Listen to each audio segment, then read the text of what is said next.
kii ilaahay jalla wacala u hadeeyana cidma baadiyeyn karto kii ilaahay baadiyeyna cidma hadeyn karto kii ilaahay tabaaraka wa tacaala uu kor u qaado cid hoos uma dhigi karayso kii ilaahay hoos u dhigana cid kor u qaadi kari mayso wixii ilaahay bixiyo cidma mancin karto wixii ilaahay manciyana cidma bixin karto cubaadata bnu saamit radia allahu canhu ayaa markuu da'weynaaday inankiisii baa ku yidhi aabba dardaaran kama dambaysa isii buu yidhi adiga weynaadeed waad xanuunsan tahay markaasuu yihi waa hagaagay soo fadhiisiya waa xanuunsan yahay waa dariix uu jiifaa laakiin qowlkii nebi maxamed calayhi salaatu wasalaam isagoo jiifay inuu sheeguu diidan yahay ixtiraam uu hadalka ilaahay ixtiraamaayo uu hadalka nebiga xurmaynaayo ayuu yihi soo tiiriya waa la soo tiiriyey markaasuu ku yihi dhegayso inankaygiiyow inaka lan tajid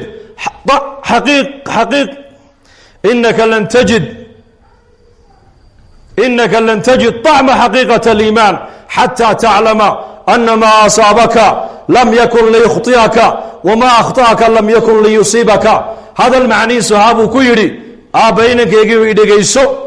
islaamnimada xalaawadeeda iimaanka macaankiisa laa ilaaha ila الlah macaankeyga maad dhadhamin xaqiiqadeedu qalbigaaga may gelin ilaa aad garataa waxa kugu dhacay sina kuma dhaafeen waxaa ku dhaafayna sana kuguma dhaceen arkaan aliimaan rukunka ugu dambeeya buu u sheegay waa halka maanta diinta muslimiintu ay ka dhaawacan tahay ilaa man raxima rabbi mooyaane iimaan bilqadar an tu'mina biاllah wa malaa'ikatihi wa kutubihi wa rusulihi walyowmi اlآakhir وبالqadr khayrihi وشharihi min اllahi tacaalى وبالqadri khayrihi وشharihi min اllahi tacaalى waxa adduunyada ka dhacaya shar iyo khayr waa wax ilaahay qadaray weeyaan mawduucaasuu kala hadlay xaqiiqaة اliimaan iimaanka macaankiisa laa ilaaha ila اllah xaqiiqadeedu qalbigaaga maysan gelin ilaa aad garataa wixii ku dhaafay sina kuguma dhaceen waxa kugu dhacayna sina kuma seegeen hadalkaana anigu iskama lihi buu ka yidhi nabigeena moxamed calayhi salaatu wasalaam ayaan ka maqlay isaga oo leh khalqiga ilaahay markuu abuurka abuurayey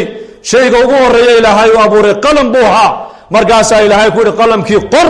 markaasuu qalamku yidhi yaa rabbi maxaan qoraa uktub maqaadiira kula shay xataa taquuma asaaca hadal macnihiisu ahaa waxaad qortaa baa lagu yidhi ilaa saacadda qiyaamadu ay dhacayso waxaa adduunyada ka dhacay oo dhan qor baa lagu yidhi caqiidadaas ictiqaadka noocaasa buu yidhi saxaabigaas waxaana baray nebi maxamed calayhi salaatu wasalaam adoonan ictiqaadkaa qabin haddaad dhimatid waxaad ogaataa naar baad ku dhacday ogow buu ka yidhi iimaan bilqadar waxaad kugu dhacaya waxaad haysato waxa kaa maqan waxa adduunyada isbedel ka dhacaya yaa keena allah baa keena cid kale ma keento waxa ilaahay lahaa cid kale ha u nisbayn maalintii habeenka ilaahay baa keena nidaamka caalamkana gacanta ilaahay maana gacan kale kuma jiro marka iimaanka iyo diinta barashadeeda waa loo dadaalaa ama adduunyada waa inta ilaahay noo qadaray weeyaan si fiican hadalka u dhagaysta diinta dadaal baa ilaahay ku xidhay adduunyada miyaa waa inta ilaahay ku qadaro weeyaan hal maalo cajiibaa nii sheege oday maalqabeene hadduu dhinto dhaxalka ayaa qaata ilmihiisa ilmahaasi xoolahan wax tacaba isaga kama gelin laakiin ilahay baa u qadaray ilaahayba u qadaray waa adduunyadii laakiin nin caalima oo muxaditha oo rabbaaniya oo ilaahay ku xidhan oo weliba karaamo leh oo ducadiisa la aqbalo oo weli ilaahaya hadduu geeriyoodu dhinto inankii uu dhalay cilmigii xadiidkii qur'aankii karaamadii taqwadii qabuuliyaddii uu lahaa ma ku wareegi kartaa xageega kama dhacdo ma dhulkeena ka dhacdo war ma ka dhacdaa dhulkeenna ma jirto waayo waa diin ta hore waa adduunyo tan waa diin waxaa ilaahay shardi uga dhigay in loo dadaalo bas haddaad caalim rabto inaad noqoto waa inaad cilmiga barataa haddaad mu'min noqoto iimaanka waa la bartaa haddaad dooni mutadayin inaad noqoto diinta waa la bartaa islaamnimada waa deeq ilaahay ku siiyey laakiin muslim dhaba inaad noqoto adi dadaalkaaga ku xidhan tahay islaamnimadu waa shareecadda muslimkuna waa shaksiga islaamnimada ayaa inagu deeqay imika yaa inagu deeqay ilaahay baa inagu deeqay soo ma laakiin muslim quman inaad noqotaa maxay ku xidhan tahay dadaal bay ku xidhan tahay yarxamuka allah dadaal bay ku xidhan tahay saa darteed bay culimmadu leeyihiin adduunyada waa deeq ilaahay bixiyo dadaalna waa lagu helaa dadaal la-aanna waa lagu helaa bal ducana waa lagu helaa oo nebi sulaymaan mulkiga adduunyada ma dadaal buu ku helay mise ducuu ku helay bal ii sheega rabbi kfir lii wahab lii mulkan laa yanbagii liaxadi min bacdi inaka anta alwahaab maxaa ku xiga fasakharnaa lahu riixa tajri biamrihi ruqaa'an xaysu asaab markiiba ilaahay waan aqbalay buuhi ducadiisii mulkiga adduunka o dhan baa gacanta ka gelinay maaha lacag wuxuu ilaahay weydiistay maaha dibloom iyo tacliin yar maaha waa mulki weliba isaga dabadii cid dambana aan u qalmayn ayaa ilaahay iyuu yihi ilaahow isii dembigayga ilaahow dhaaf mulkiga caynkaasan ilaahow isii ilaahay wuxuu yihi markiiba wuxuu yihi waan ka aqbalno ducadii waan siinay mulki intee leeg baa la siiyey markaa hadalka shimbiraha la baray quraanjada hadalkeegiibuu maqlay dabeelaha loo sakhiray jinka iyo shayaaiinta iyo cafaariidda ayaa gacantiisa ilaahay soo geliyey oo amarkiisay badaha intay ku galaan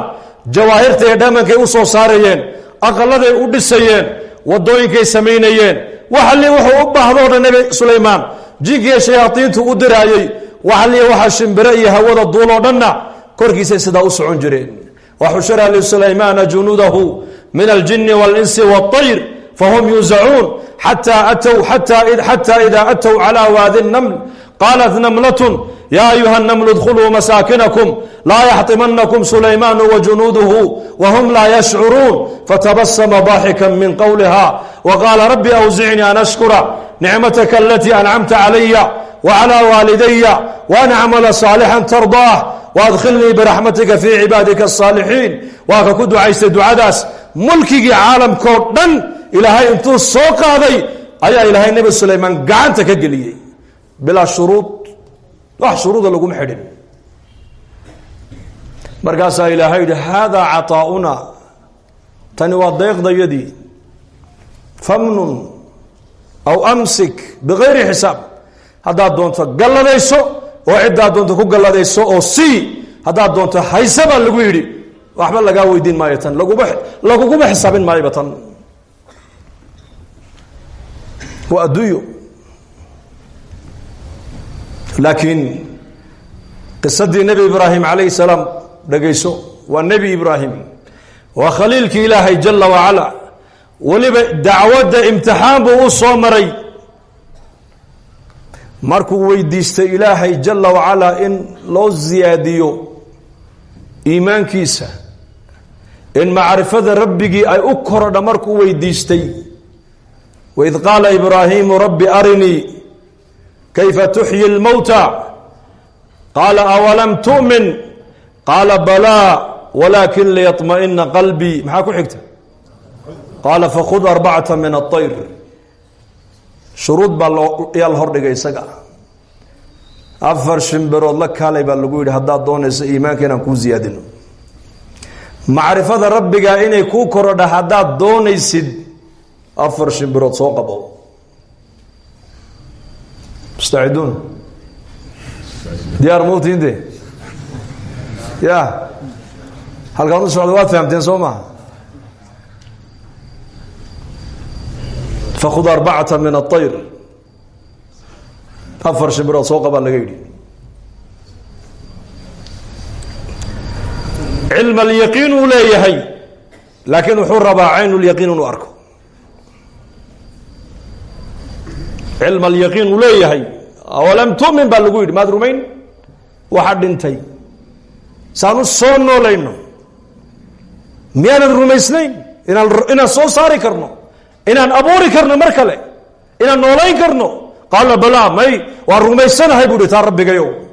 walaakin liyadma'ina qalbii waxaan rabaa in qalbigayga iimaanka iyo macrifadaadu ay sii biyo dhigto min darajati cilm alyaqiin ilaa darajati cayn alyaqiin inaan arkaan rabaaba shaygii oo la samaynaya inaan arkaan rabaa waa hagaaga 4 shambirood la kale baa lagu yidhi waa shardigaas oday da'weyn weliba 4 shimbirood oo weliba aan isku nuuc ahayn bay culimmadu yidhahdeen oo kala nuuc ah oo mid walba wadan gooniye meel gooniye laga soo qabanayo oday da'weyn soo qabashadeedu may u fududahay mise u dhib yar tahay mise ku adag tahay maxaa loo sheegay qisadan xikmadaha qur-aanka allah ina fahamsiiyo qur-aanka waa inaan tadabbur ku akrinaa moogtahay waxaa laynoo sheegayaa sulaymaan oo adduunyadoo dhan ilaahay weydiistayna bilaa shuruud baa lagu siiyey waayo adduunyadu qiima ma leh laakiin ibraahim wax qiima luna weydiistay ka dhigan tahay shuruud baan ku xidhnay isaga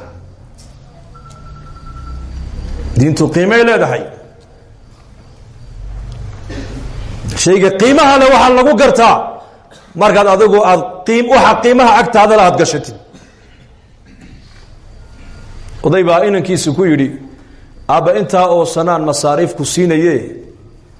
bal maanta 1 shilin aabba ii keen buu ka yidhi 1 shilin dhididkaagaan rabaa inaan cune ku yaroo ciyaal magaalo weligii shaqo aan arkin aqalka hooyadii un ku koray oo dhinaca baan u dhaafin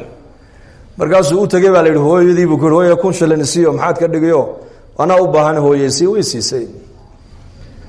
odaygii aabihii buu u geeyey intuu nin lacagta soo shaqeeyay iska dhigay buu aabbo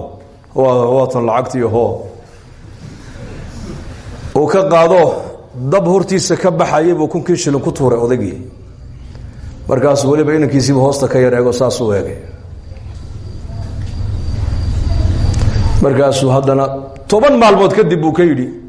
bal beri toolana waan 1 shilin aabba waan kaa rabaa fariid baaba tahay adigu ye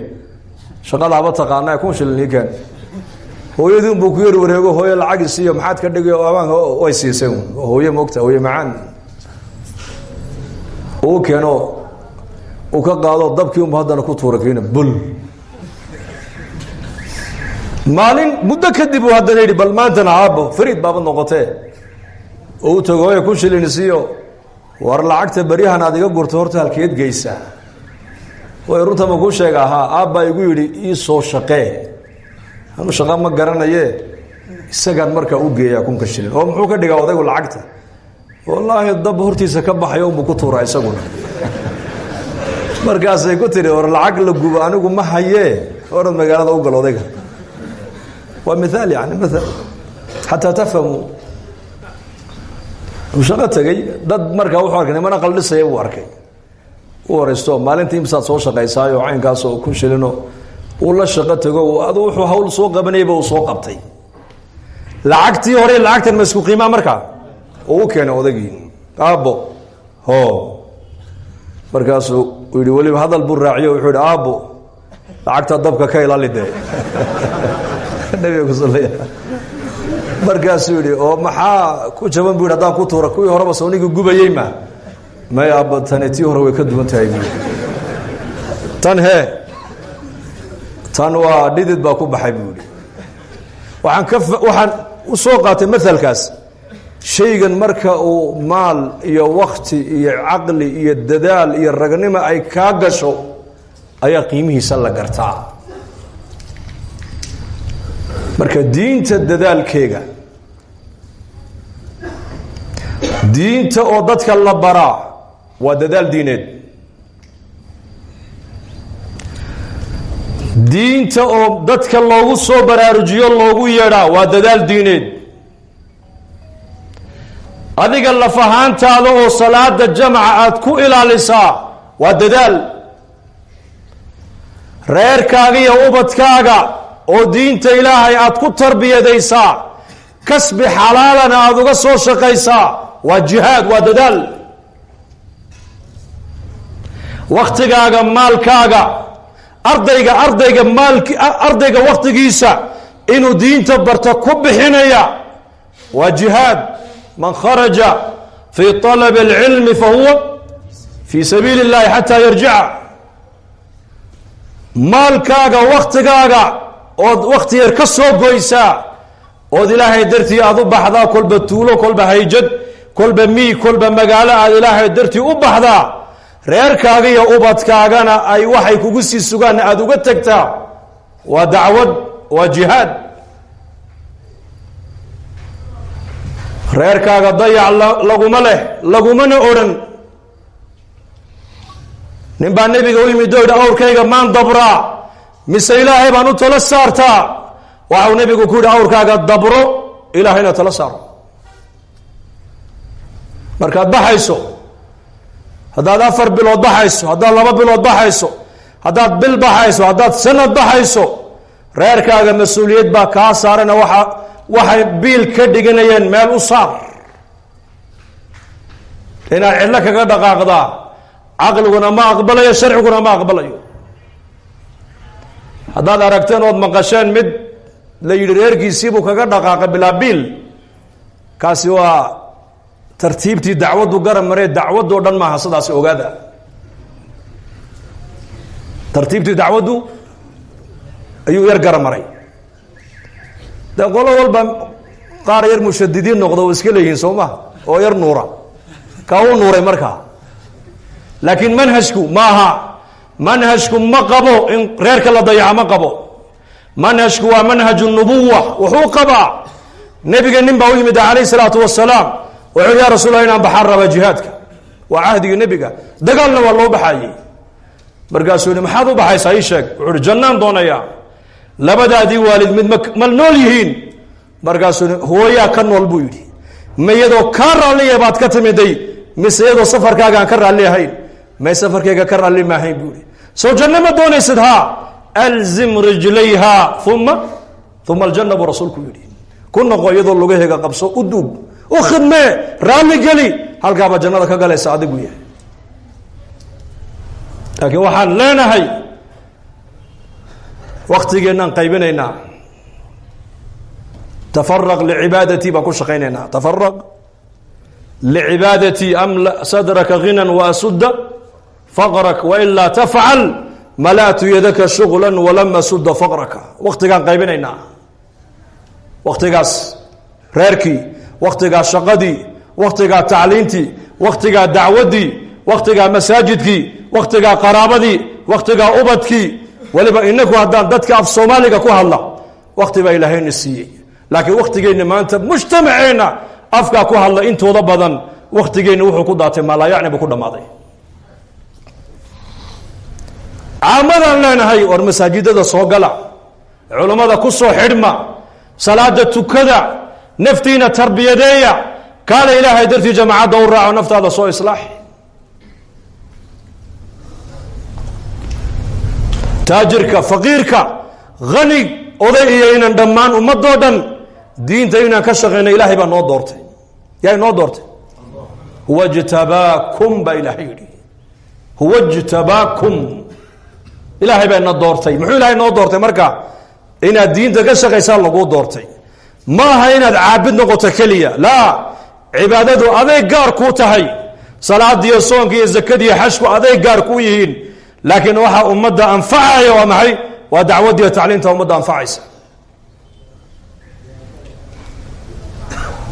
diintana sidaa aan soo sheegnay adduunyada waa ka ducana waa lagu helaa diinta laakiin dadaal baa lagu helaa inaku laakiin waan bedille maanta haddaan soomaalinaho waxaan leenahay adduunyadu dadaal bay u baahan tahay waa ka adduunyada u soconno waanaka u dhoofayna waa kuwa dhallinyaradeenii badaha iyo saxraaga libiya ay u dhammaadeen iska daba wareeg wadannada gaalada beri annagoo joogna ayaan mid baan ku nidhi war ilaahay dartii noo raac 2 bilood oo na raac 40 cisho wuxuu yidhi niman yahow 22 sanaan joogay bui yurub denmark baan 22 sano joogay shaqo la-aan bisaarad waddankanaan dhowaan soo galay buu yidhi haddaan shaqo raadinayaaye niman yahow culumoy shaqo ilaahay ii weydiiye shaqo yaroo fiican buu yidhi annakii buu daalac noo raacayba ilaa waa ummadun guri lagu saliyo bogta markaasaan haddana gobol kalaan tagnay nin waxaan helay markaa isaguna yidhi dalka Mareykanka waxaan ku noolahay 730 sano bal 10 bari naraac oo naftaada soo islaaxi oo bal aakhirada dareenkii aakhiro in yar ka ilaahay la soo munaajoonay markaas 730 sano wadanka jooga buuri haddaan maanta dhinta kafan ma haysta buuri waxa la sheegay buuri inuu Australia ka qaraxday Australia aanu dhoofayaayo qola nooli ururnayse culumay ducada igu darab buuri hayo waa kugu darnay socodna waa ka soo noqonay anako Dubai habeen marayna airportka Dubai ayaan islaan waxaan aragnay hooyo iska warrama ma Soomaaliyeed baa tahay Soomaaliyeed baan ahay ma sha Allah hageed ka timid hooyo inamadan wiilashan Australia ku dhasheeno wadanka noloshiisa ma fahmi weyno dalkoogiyo Soomaaliya ayaan ku celinayaa bay igu tiri marka ii soo duceeyaan kii dalka joogay xagu u socdaa wuxuu ku ducaysay Ilaahu Yurub mari gali kii Yurub joogay Ilaahu marun Mareykan gali North America gali kii Mareykan joogay Australia ay gaarsi kii Australia joogayna noloshii waan garan weyno Soomaaliya ku soconnaa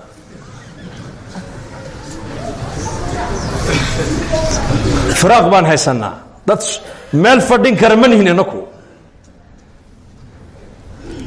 baa yidhi dayax gacmeedka u horeeya la diray buu yidhi waa kaftan laba nin baa loogu tegay buu dayaxa dul fadhida Soomaaliya hindigii baa lagu yidhi meesha maxaad ka qabanaysaa markaasuu yidhi ganacsi baan ka yar gelinayaa buu yidhi waa dhul cidlaa Soomaaligii baa maxaad ka qabanaysaa transit baan hay buu nabiga ku salli xagee markaa u socnaa bal sheega war meeshaan ku fiicannahay inaku waa diinta weeyaan insha Allah dhahada diintu dadaal bay ku iman adduunyadana waa inta Ilaahay noo qadaro diinta dadaalkeega insha Allah ina ka qayb qaadano soo kulligeen diyaar ma nihin Allah inagu anfaco saad noo soo dhaweysaan Allah inii soo